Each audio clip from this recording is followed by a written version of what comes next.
Danger might be closer than you think. Before we begin, like this video, comment where and what time you're watching from, and subscribe for more chilling stories.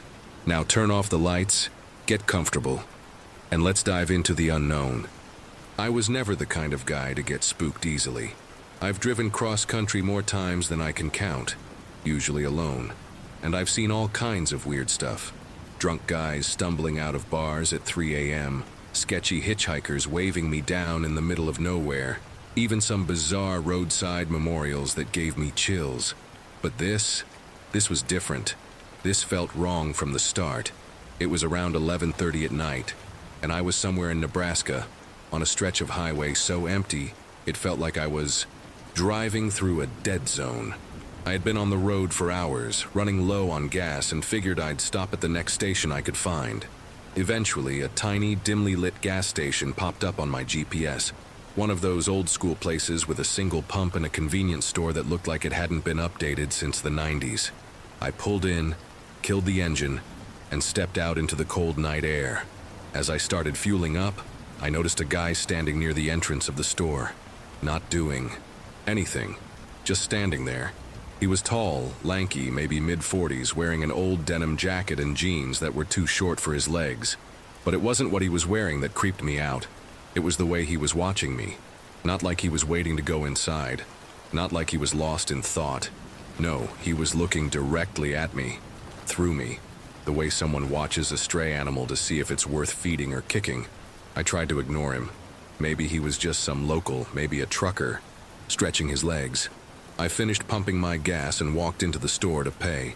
The cashier, an older guy with thick glasses and a slow way of talking, barely looked up as I handed him my card. "Quiet night?" I asked, trying to shake off the unease. "Always is," he muttered, sliding my receipt across the counter. I turned to leave, but when I stepped outside, my stomach dropped. The man? He wasn't by the entrance anymore. He was standing right next to my car. I stopped in my tracks, my hand instinctively tightening around my keys. The guy wasn't doing anything, just standing there, his hands shoved into the pockets of his jacket, his head tilted slightly like he was studying me. My car was the only one at the station.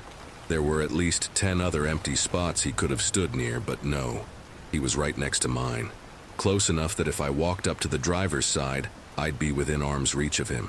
I hesitated for a second, debating whether I should go back inside and pretend to browse the aisles until he left. But something in my gut told me that waiting wouldn't change anything. He wanted me to know he was there. He wanted me to see him. So I did the only thing I could think of. I acted like I didn't care. Without breaking my pace, I walked straight to the car, unlocked the door, and got in. The second I slammed the door shut and locked it, he smiled. Not a friendly smile, not even a mocking one. It was expectant, like he knew something I didn't. My pulse was hammering as I put the car in reverse, glancing at him one last time before I pulled away. He didn't move. He just stood there, watching, his head slowly turning as I drove past him and back onto the highway. I exhaled, forcing myself to focus on the road. It was fine. Just some weirdo trying to freak me out. I'd be out of this town in 10 minutes, and by morning, I'd forget it ever happened. But 5 miles down the road, I noticed headlights in my rearview mirror. At first, I didn't think much of it, just another late-night driver. But when I switched lanes, so did they. When I slowed down slightly, they did too. And when I sped up, the lights behind me matched my speed perfectly. My mouth went dry. There was no way. It couldn't be him. I kept telling myself it was a coincidence. 100 logical explanations ran through my mind. Maybe it was another traveler heading in the same direction. Maybe I was just being paranoid. But the longer it went on, the harder it was to believe that. The car stayed exactly 2 car lengths behind me, never getting closer, never falling back. It was like he was waiting for something. I wasn't about to find out what. I gripped the wheel, my pulse hammering, and took the next exit without signaling. The road curved sharply, leading into a narrow 2-lane stretch surrounded by nothing but dark, open fields. I checked my mirror, hoping, praying, that the car wouldn't follow. But the second I merged onto the road, so did the headlights. Panic set in. I needed to lose him. I pushed my foot down on the gas, my car shuddering as I sped up to 80, then 90, my tires skimming dangerously close to the shoulder. The car behind me did the same, never closing the distance but never letting me escape either. My mind raced. Do I call 911? Do I pull over at a diner or motel? But before I could decide, I saw it. A turnoff, barely visible in the dark, leading onto a back road.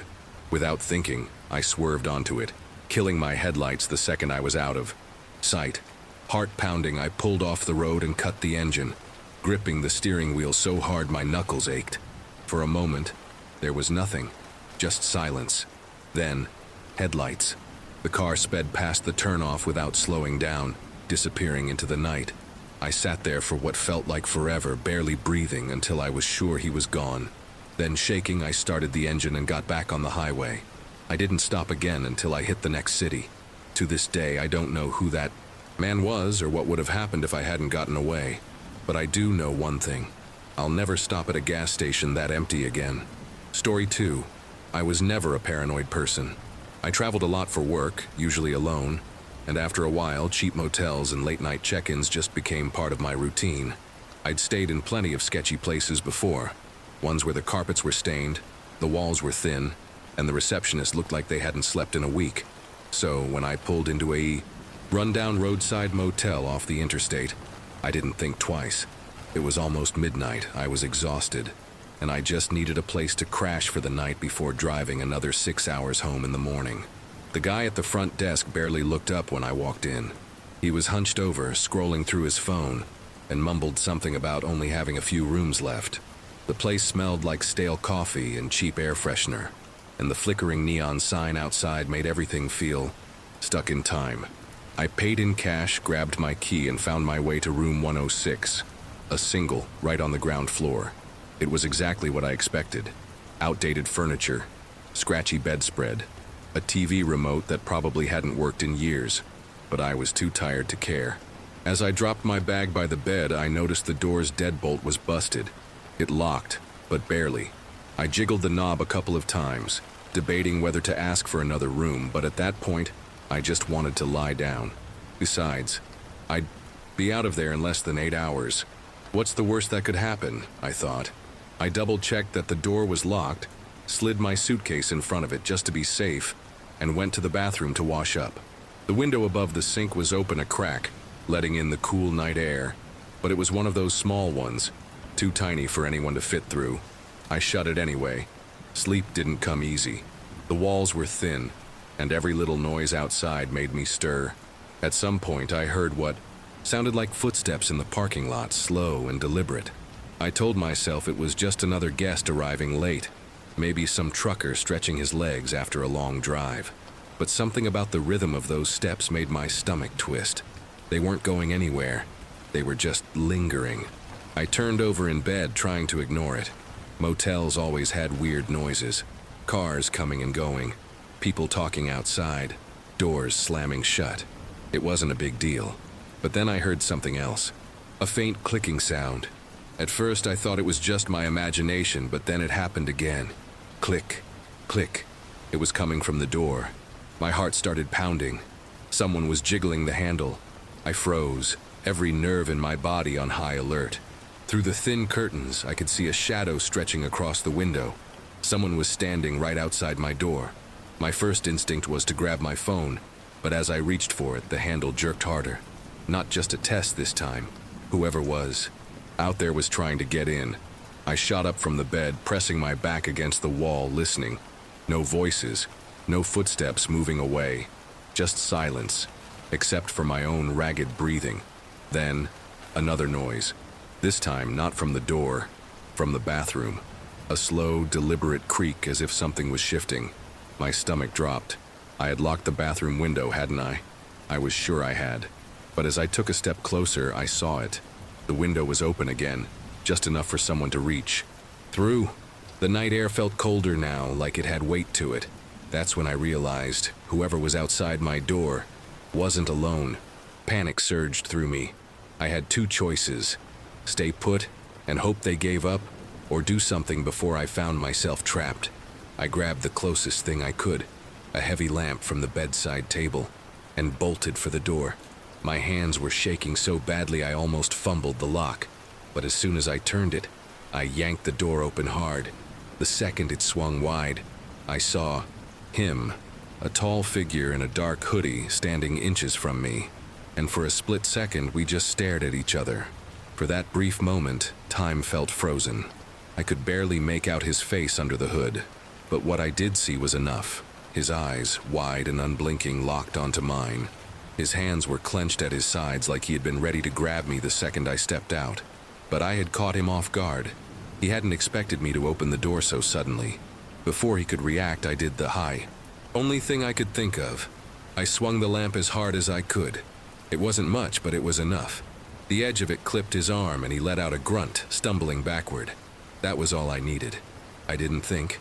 I just ran. Barefoot, sprinting across the cold pavement. I beelined straight for the motel office, slamming on the door like my life depended on it. The old guy at the desk barely had time to look up before I shoved my way inside, gasping for breath. "Someone's outside my room," I managed to choke out. He blinked at me, slow as ever, then sighed and reached under the counter. For a second, I thought he was going for a weapon, but instead, he just grabbed a flashlight.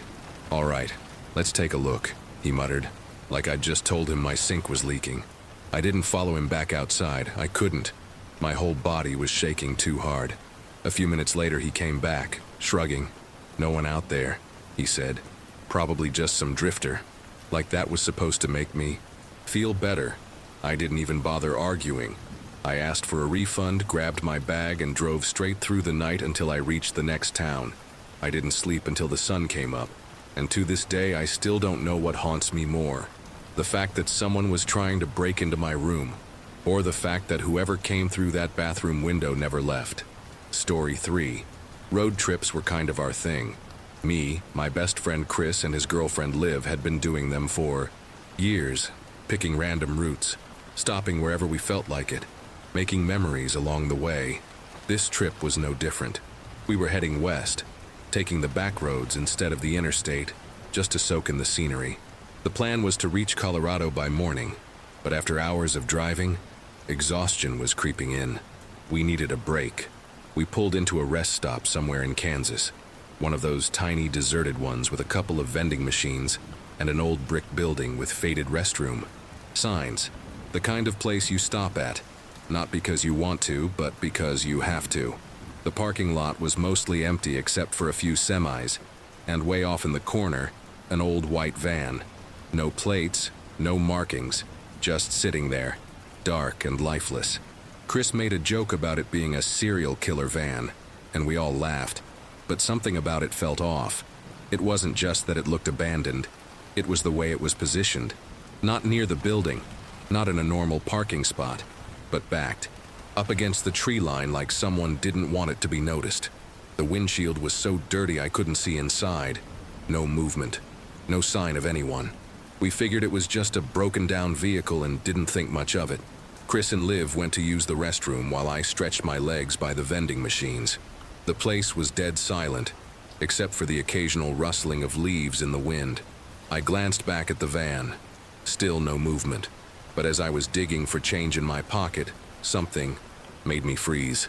The feeling you get when you know you're being watched. Slowly, I turned my head back toward the van, and that's when I saw it. Deep in the darkness of the back window, just barely visible in the dim light. Two eyes staring back at me. My whole body went cold. I wasn't imagining it. Someone was inside that van, sitting in the pitch black, watching me. Not moving, not shifting, just staring. I tried to convince myself it was a trick of the light, but I knew better. The second I locked eyes with whatever was in there, I felt something I can't explain. Like I had interrupted something. Like I wasn't supposed to notice them. I swallowed hard and forced myself to look away, acting like I hadn't seen anything. My heart was pounding, but I didn't want to freak out just yet. Maybe it was a trucker catching some sleep, or someone waiting for a ride. But deep down, I knew that wasn't it. I grabbed my drink from the vending machine and walked, not ran, toward the restrooms, trying to keep my movements normal.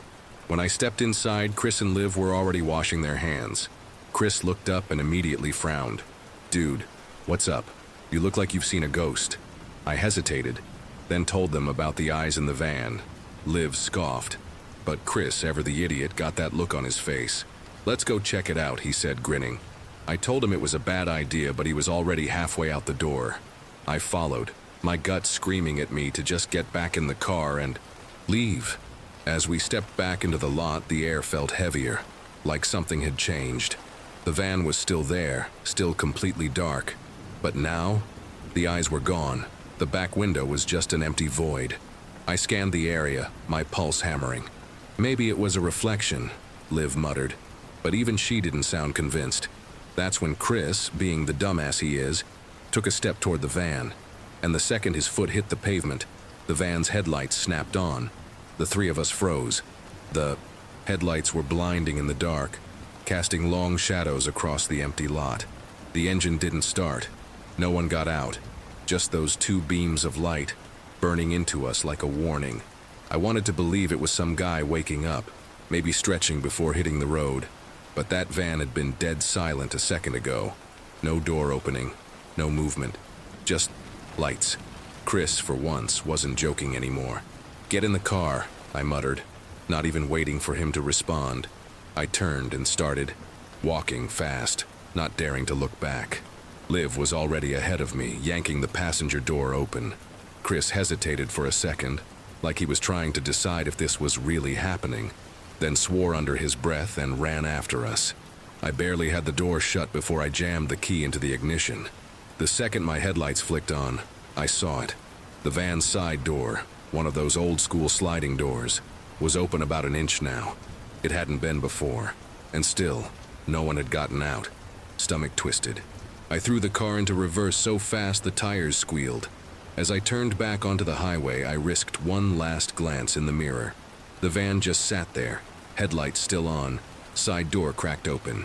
But as we pulled away, I swear I saw something move. Not inside the van, behind it. None of us spoke for miles.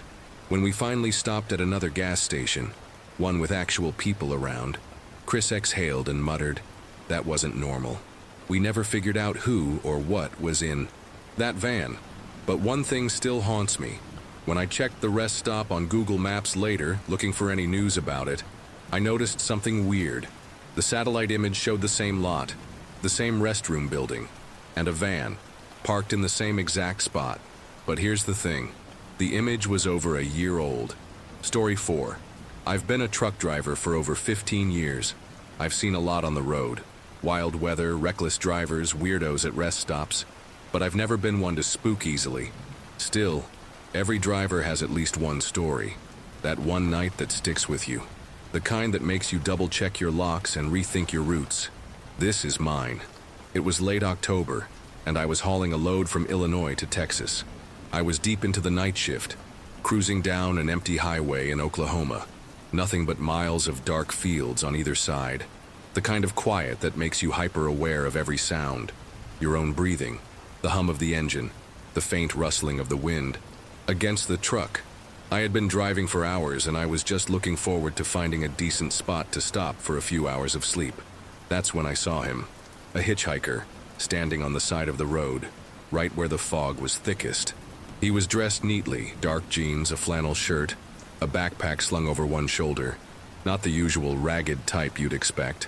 Something about him seemed off, though. Not threatening, just wrong.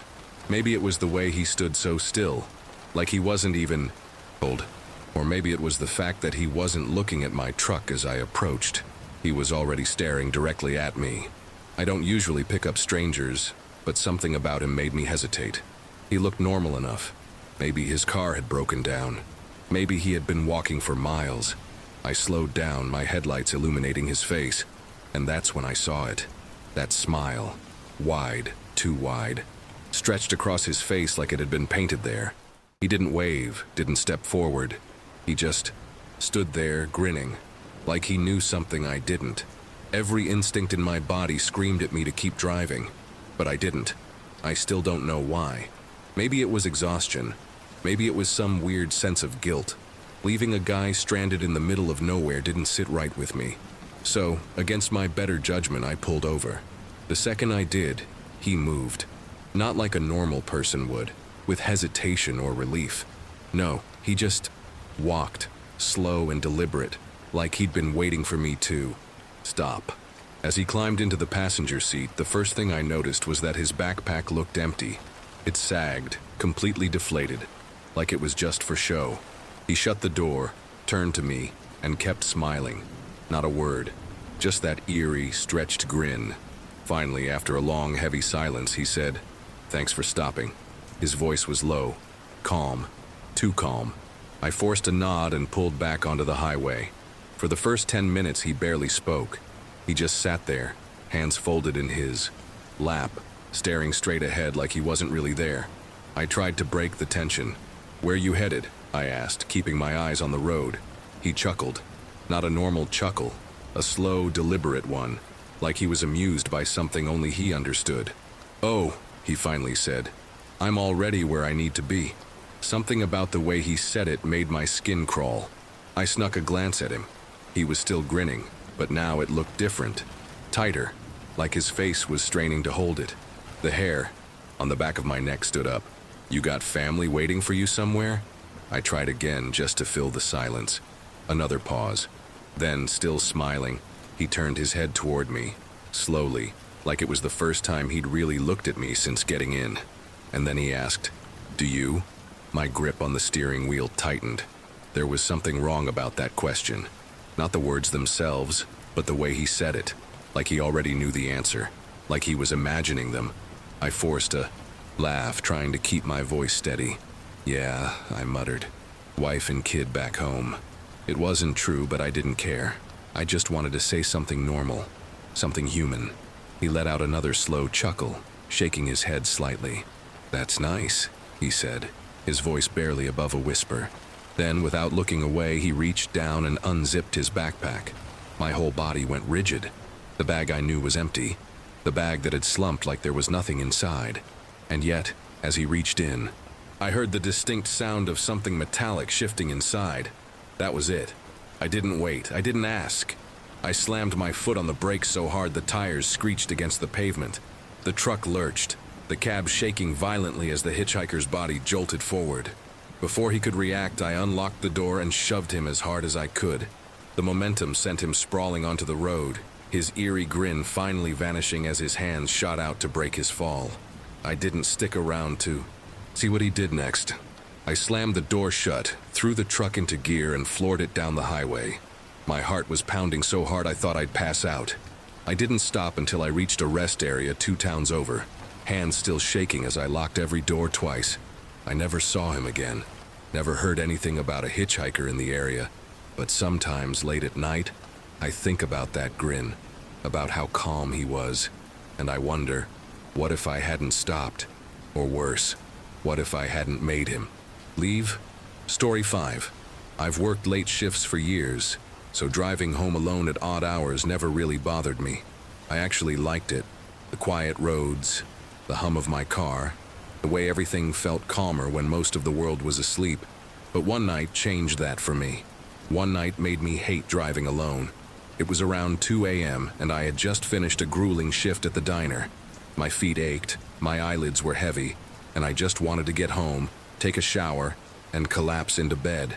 I took the same route I always did, a rural highway shortcut that shaved about 15 minutes off my drive. Hardly any streetlights, barely any traffic. It was the kind of road that was great when you were in a rush, but eerie when you were alone. I stopped at a red light at an empty intersection, fingers drumming against the steering wheel, my mind already half asleep. That's when I noticed it, a pickup truck pulling up beside me. That wasn't unusual, but the way the driver was staring at me was.